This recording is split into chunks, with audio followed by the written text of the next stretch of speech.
ప్రత్యేక హోదా ఆంధ్రుల హక్కు. ఆనాటి ప్రధానమంత్రి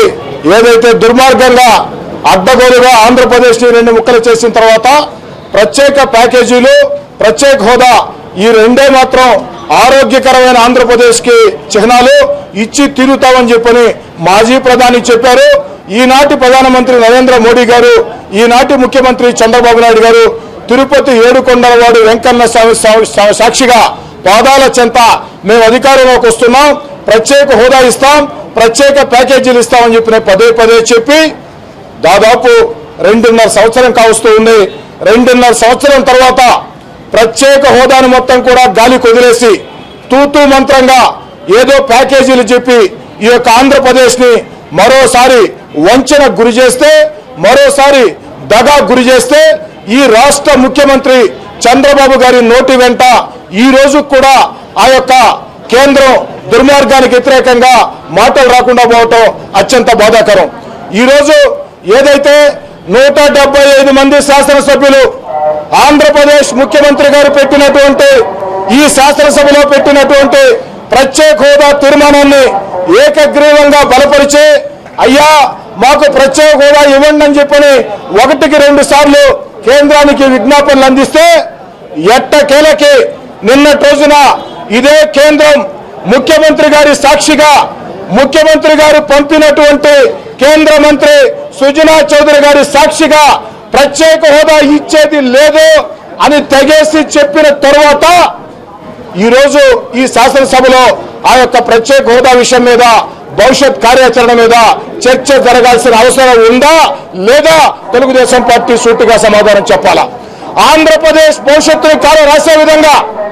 ప్రత్యేక హోదాకి లేదు అని కేంద్రం తెగేసి చెప్పిన తర్వాత రైల్వే జోన్ విషయంలో కొత్త నాటకాలకి తెర ఎత్తిన తర్వాత ఏదైతే ప్యాకేజీల పేరుతో తూతూ మంత్రంగా నిధులు ఇస్తామని అది కూడా స్పష్టత లేకుండా చెప్పిన తర్వాత కూడా ఒక దుర్మార్గంగా విభజన రోజు ఆంధ్రప్రదేశ్కి ఏ విధంగా నష్టం జరిగిందో అంతకు 10ంతల నష్టం ఈరోజు ఆంధ్రప్రదేశ్ జరిగింది. ఆంధ్రప్రదేశ్ లో 6 సంవత్సరాల పసిపిల్లవాడి వద్ద నుంచి 60 ఏళ్ల వృద్ధుల దాకా ప్రత్యేక హోదా సెంటిమెంట్, ప్రత్యేక హోదా మా ఆత్మాభిమానం, ప్రత్యేక హోదా కావాలని వీధుల్లోకి వచ్చి పోరాటం చేసే పరిస్థితుల్లో కేంద్రం తెగేసి చెప్పిన తర్వాత కూడా ముఖ్యమంత్రి గారిలో ఉలుకు పలుకు లేదంటే,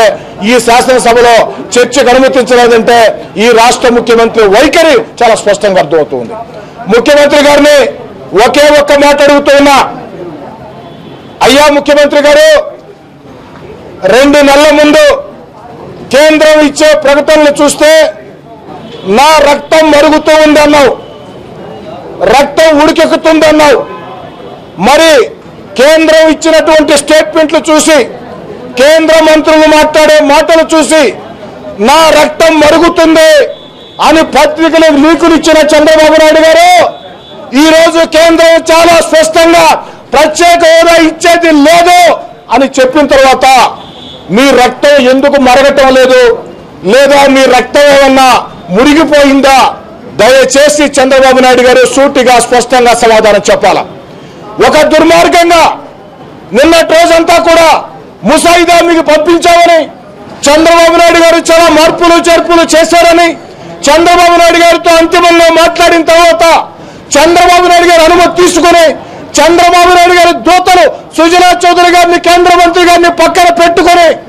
ఆంధ్రప్రదేశ్కి ఇది మేము చేస్తున్న మహోపకారం అని చెప్పని బీజేపీ పెద్దలు చెప్పిన తర్వాత కూడా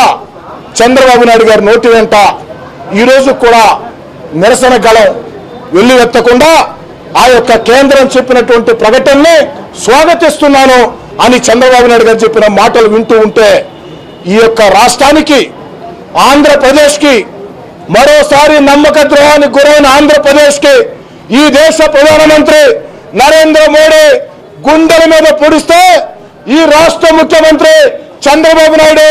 తన సహజ ధోరణిలో వెన్ను మీద వెన్ను పోటు పొడిచాడు. ఈ యొక్క దేశ ప్రధానమంత్రి నరేంద్ర మోడీ గారు, ఈ రాష్ట్ర ముఖ్యమంత్రి చంద్రబాబు నాయుడు గారు ఇద్దరు కలిసి తెలుగువాడి ఆత్మ గౌరవాన్ని తాకట్టు పెట్టే విధంగా, తెలుగువాడి ఆత్మ గౌరవాన్ని దెబ్బతీసే విధంగా, భవిష్యత్ ఆంధ్రప్రదేశ్ ప్రయోజనాలకే సమాధి కట్టే విధంగా వ్యవహరించిన తీరుని వైఎస్ఆర్ కాంగ్రెస్ పార్టీ తప్పుపడతా ఉంది.